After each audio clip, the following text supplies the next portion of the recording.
Hello friends, welcome to Agriculture Knowledge School YouTube channel. Today we will discuss about the important topic of plant pathology, Koch postulates. Let's start.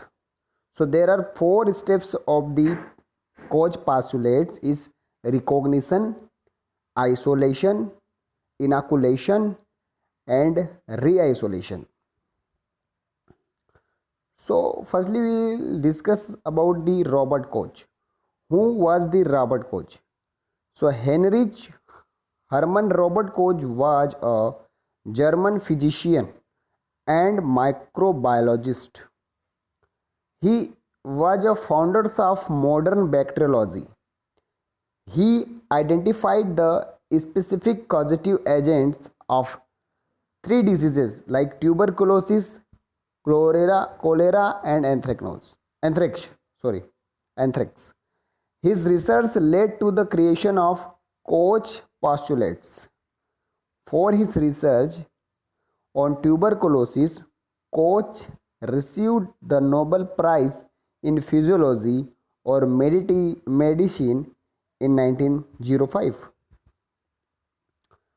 Robert Koch, 1884 to 1890, forwarded four essential procedural steps called postulates for correct diagnosis of a disease and its actual causal agent. So first step is, as before I discussed, recognition. What is the recognition process? So recognition, the pathogen must be found associated with the disease in the diseased plant and the symptom of the disease should be recorded. So in the recognition process, the symptom of the disease should be recorded in the field. Okay. So second is isolation. What is the isolation? So the isolation, the pathogen should be isolated, grown in pure culture in artificial media in laboratory, and the cultural characteristics of the pathogen should be noted. So in this isolation process, the pathogen should be isolated in the laboratory and grown in the pure culture, and we record the cultural characteristics of the pathogen. Third is inoculation. What is the inoculation? So inoculation, the pathogen of pure culture must be inoculated on healthy plant of same species or variety. It must be able to reproduce disease symptoms on the inoculated plant identical to step 1 as recognition. So you should learn recognition step.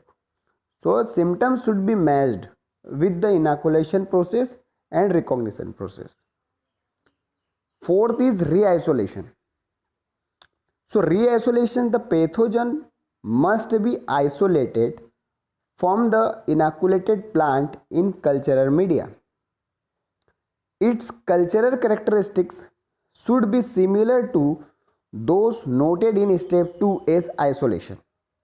So fourth stage of re-isolation was added by E.F. Smith. Further slides we will discuss about the E.F. Smith. So about E.F. Smith. Who was E.F. Smith? So E.F. Smith, he gave the final proof of the fact that bacteria could be incidents of the plant diseases or causal agents of the plant diseases. E.F. Smith also worked on the bacterial wilt of cucurbits and crown gall disease. So E.F. Smith worked on the bacterial wilt of cucurbits and crown gall disease. E.F. Smith is also called as father of phytobacteriology. So who was the father of phytobacteriology? Who is the father of phytobacteriology? E.F. Smith. In 1981, he demonstrated for the first time that budding or grafting could be another method of transmission of plant viruses. So budding or grafting could be another method of transmission of plant viruses. And E.F. Smith showed the contagious nature of peach aloes. So peach aloes is the disease is caused in peach. So it is the works of E.F. Smith. So example of Coleotrichum species, it is the example for Koch postulates. So first is recognition of infected plant parts in field. Second is isolation of pathogen in laboratory. Third is inoculation of isolated pathogen in healthy plant in laboratory. And fourth is re-isolation of pathogen. Cultural characteristics should be same as symptoms seen in isolation process. So I hope this video will be liked by you. If you like this video, subscribe our channel and share our channel and press the bell icon for upcoming videos. Thank you for watching Agriculture Knowledge School YouTube channel.